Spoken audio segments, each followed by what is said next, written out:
আসসালামু আলাইকুম। প্রিয় ভাইরা, কেমন আছেন? আশা করি সকলে ভালো আছেন এবং সুস্থ আছেন। দেশ ও প্রবাস থেকে যারা আমার এই ভিডিওটি দেখতেছেন অবশ্যই আমার চ্যানেলটি সাবস্ক্রাইব করে দেবেন। প্রিয় ভাইরা, আজ 6 জানুয়ারি, রোজ মঙ্গলবার, ঢাকা বিএফএস গ্লোবালের যে আপডেট, সেই আপডেটটি আপনাদের জানিয়ে দিচ্ছি। তার আগে আরও কিছু কথা বলে নিচ্ছি। সেটা হচ্ছে, আপনাদের আমি আগেও বলতাম, এখনও বলি, যে আপনারা মাঝে মাঝে আমার ইনবক্সগুলো চেক করবেন এবং ওইখানে কমেন্ট করবেন এবং অনেকে কমেন্ট করে সেই কমেন্টগুলো পড়বেন। তাহলে আপনারা একটা বিষয় ধারণা পেয়ে যাবেন যে বর্তমান সময়ে কারা ভিসা পাচ্ছে, কে ভিসা পাচ্ছে, কোন মাসের ভিসা পাচ্ছে। অনেকেই কিন্তু এখানে এসে বলে যায়।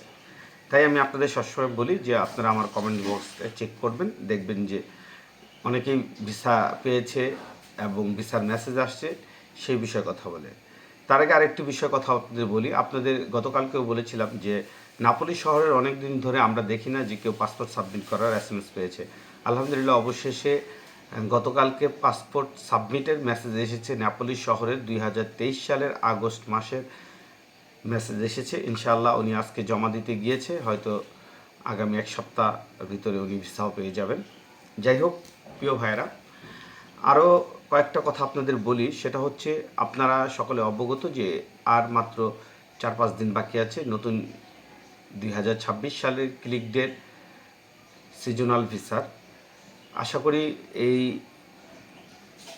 ক্লিক ডে উপলক্ষে যারা জমা দিয়েছেন অলরেডি আগেই, 23 ডিসেম্বর থেকে 23 অক্টোবর থেকে 7 ডিসেম্বর পর্যন্ত 2025 সালে যারা আবেদন করেছেন, ইনশাল্লাহ তাদেরই কিন্তু এই ক্লিক ডেতে তারা জমা দিতে পারবেন। এর বাইরে আপনারা নতুন করে কেউ জমা দেওয়ার চেষ্টা করবেন না, কারণ আপনাদের জমা দিতে চাইলেও আপনারা সেটা কোনোভাবেই আপনাদের সম্ভব না জমা দেওয়া। আপনারা যদি জমা দেন বা কারোর সাথে কথা বলে থাকেন, তাহলে মনে রাখবেন এটা আপনাদেরকে প্রতারণার একটা অংশ হিসেবে ধরে নিতে পারেন। আপনার সাথে সে প্রতারণা করবে, এটা 100% শিওর। প্রিয় ভাইরা, বর্তমান সময় সাম্প্রতিককালে যতটুকু নিজস্ব অভিজ্ঞতা, রিচার্জ, বিভিন্নভাবে মানুষের মেসেজ যা দেখতে পাচ্ছি, তা হিসেবে দেখা যাচ্ছে যে বর্তমান সময় আগস্ট মাস শেষ হয়ে সেপ্টেম্বর মাসের অনেকেরই এখন আবার রিজেক্টের এসএমএস আসা শুরু হয়েছে সেপ্টেম্বর মাসের। বিষয়টা আপনারা মনে রাখবেন, গত প্রায় 2 সপ্তাহ যাবৎ আগস্ট মাসের প্রচুর পরিমাণে মেসেজ এসেছে কোম্পানি অঞ্চলগুলো সহকারে। বিভিন্ন শহরেরই কিন্তু রিজেক্টের অনেক এসএমএস এসেছে, কিন্তু গত 2 দিন যাবৎ লক্ষ্য করা যাচ্ছে যে সেপ্টেম্বর মাসের প্রচুর পরিমাণে এসএমএস আসছে যেগুলো রিজেক্ট, পাসপোর্ট হাতে, অথবা অনেকের আসছে 2025 সালে যারা জমা দিয়েছিলেন স্ক্যান কপি, অনেক 24 সালে যারা জমা দিয়েছিলেন স্ক্যান কপি, তাদেরও কিন্তু অনেকেরই এসএমএস আসছে এবং রিজেক্ট। বিষয়টা আপনাদের আবারও ক্লিয়ার করি।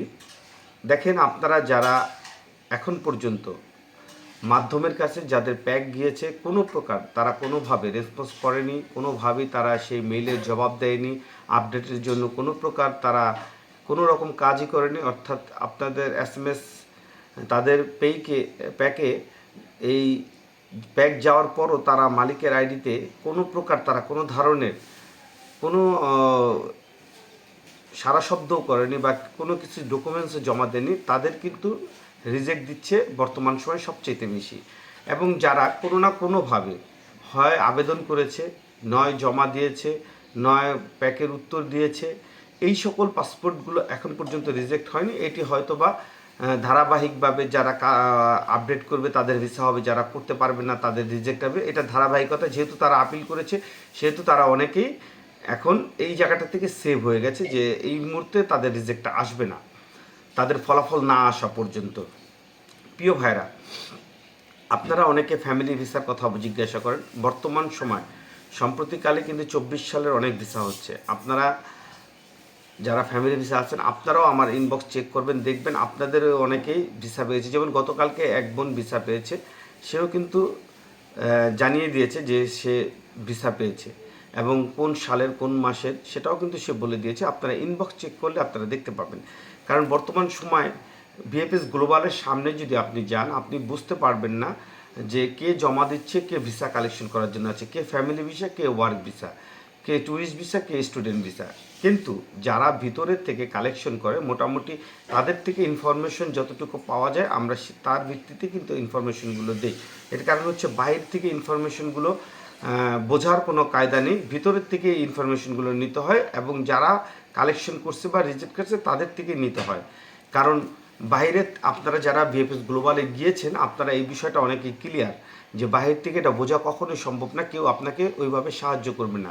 কিন্তু আমাদের সাথে অনেকের যোগাযোগ হয় বিদায় আমরা তাদের কাছ থেকে এই ইনফরমেশনগুলো নিতে পারি। তবে এই ইনফরমেশনগুলো 100% হবে না, এটা আমি সবসময় বলি। কারণ ইনফরমেশনগুলো কারণ সে যতক্ষণ সময় ছিল তার আগে এবং পরে অনেক লোক কিন্তু ভিএফএস গ্লোবালে যায়, ভিসা কালেকশন করে, রিজেক্ট খায়, অনেক আদার্স জিনিস থাকে। এই জন্য মনে করেন 100% সম্ভব না, যতটুকু সম্ভব ততটুকু আমি আপনাদের জানিয়ে দিচ্ছি ঢাকা ভিএফএস গ্লোবালের আজকের যে আপডেট। প্রিয় ভাইরা, আজকে ঢাকা ভিএফএস গ্লোবালে মোটামুটি 7-8 জনের মতন আজকে পাসপোর্ট সাবমিট করেছে, যারা 2025 সালের নুলাস্তা পেয়েছে এবং রিইস্যুর মাধ্যমে। এবং এরপরও অনেক থাকতে পারে, সেটা আমি জানি না, যতটুকু জানি আমি সেটাই আপনাদের বলে দিচ্ছি। এবং আজকে ঢাকা ভিএফএস গ্লোবালে মোটামুটি ফ্যামিলি ভিসা আর ওয়ার্ক ভিসা মিলে যতটুকু আমি তার কাছ থেকে জানতে পেরেছি তা মাত্র 30 থেকে 35টির মতন হবে ভিসা হয়েছে, এবং সেগুলো ম্যাক্সিমাম ছিল ফ্যামিলি ভিসা, ওয়ার্ক ভিসা ছিল মিনিমাম। প্রিয় ভাইয়েরা, আজকেও কিন্তু আলহামদুলিল্লাহ আপনাদেরকে বলেছি যে নাপোলির রিটার্ন পাসপোর্ট সাবমিটের SMS এসেছে। আজকে আমার ওই ভাই কিন্তু পাসপোর্ট জমা দিতে গিয়েছে, এবং এর ছাড়াও আজকে রিটার্ন পাসপোর্ট মোটামুটি 10-15 জনের মতন আজকে রিটার্ন পাসপোর্ট জমা দিয়েছে ভিএফএস গ্লোবালে। তবে আগের মতন ভিড় ভিএফএস গ্লোবালে এখন তেমন একটা নেই, একটু কম অন্য সময়ের চাইতে বর্তমানে ভিএফএস গ্লোবালে জমা দেওয়া, রিটার্ন পাসপোর্ট, ভিসা নেওয়া মোটামুটি লোকজন কিছুটা কম। যদিও এর অন্যতম কারণ হচ্ছে আগে মানুষ প্রয়োজন না থাকলেও অনেকে ভিএফএস গ্লোবালের সামনে যেত, ভিড় করতো, থাকতো, একজনের সাথে 5 জন যেত। কিন্তু বর্তমান সময় প্রচুর পরিমাণে ঠান্ডা থাকার কারণে কিন্তু দেখা গেছে যে প্রয়োজনের বাইরে কেউ যায় না। প্রিয় ভাইয়েরা, আপনাদের অনেক ধরনের প্রশ্ন আমাকে করেন, যেগুলো উত্তর আসলে সব সময় যদি আমি ভিডিওর আকারে দিতে যাই তাহলে অনেক সময় চলে যাবে। কারণ প্রতিদিনই অনেকগুলো প্রশ্নের সম্মুখীন হতে হয়, অনেকের অনেক প্রশ্নের উত্তর দিতে হয়, এবং অনেকে আমার পার্সোনাল হোয়াটসঅ্যাপে নক করেন, অনেকে আমার সাথে কথা বলার জন্য করেন। দেখেন, আমি সবসময় আপনাদের সাথে সময় দিতে পারি না। আরেকটা বিষয় হচ্ছে যে বিভিন্ন সময় বিভিন্ন কাজে থাকলে দেখা গেছে অনেক সময় বাইরে থাকে, এই সময় অনেকে নক করেন, এই জন্য আমি অনেকে নাম্বার দিতে চাই না। তারপরে যাই হোক আপনারা অনেকে অনেকভাবে নাম্বার নেন বা হোয়াটসঅ্যাপে আপনারা নক করেন। যদি নক করেন তাহলে আপনারা অবশ্যই ভয়েস দিবেন, আমি ভয়েসে রিপ্লাই দিয়ে দেবো। কারণ সরাসরি ফোন দিলে অনেক সময় আসলে বিরক্ত লাগে, এই জন্য আপনারা ভয়েস দিবেন। এবং যদি কারো কোনো প্রশ্ন জানা থাকে অবশ্যই ভয়েস দেবেন, আমি ইনশাআল্লাহ চেষ্টা করব যতটুকু আমি জানি সেটা আপনাদের জানিয়ে দেওয়ার জন্য। এবং সেই সাথে আরও কিছু কথা বলে রাখি, বর্তমান সময় যারা রিটার্ন পাসপোর্ট নিয়ে এখনও বসে আছেন, যদি মালিক কোনোভাবে আপনার কাগজ আপডেট না করায় আপনি কিন্তু কখনোই ভিসা পাবেন না, এটা 100% আপনারা শিওর থাকেন। এটা প্রতিদিনই বলি, আজও বলতেছি যে আপনারা এই বিষয়টা নিয়ে মাধ্যমের সাথে কড়াভাবে কথা বলেন, কারণ না বললে কোনোভাবেই আপনারা ভিসা পাবেন না। যদিও মাধ্যম সব ক্ষেত্রে সফল হতে পারবে না, কারণ মাধ্যম শুধুমাত্র সর্বোচ্চ প্রকার উকিল পর্যন্ত যেতে পারে, কিন্তু মালিকের কাছে যাওয়া পর্যন্ত খুব বেশি লোকের পক্ষে সম্ভব না। আর যারা মালিক পর্যন্ত পৌঁছাতে পারে তারা এতদিনে ভিসা পেয়ে অলরেডি চলে গিয়েছে। প্রিয় ভাইরা, যাই হোক ভিডিওটি লং হয়ে যাচ্ছে, আমি আপনাদের আর বিরক্ত করতে চাচ্ছি না। আপনারা ভালো থাকবেন, সুস্থ থাকবেন। আসসালামু আলাইকুম। অন্য কোনো ভিডিও নিয়ে আবার আপনাদের সাথে হাজির হব।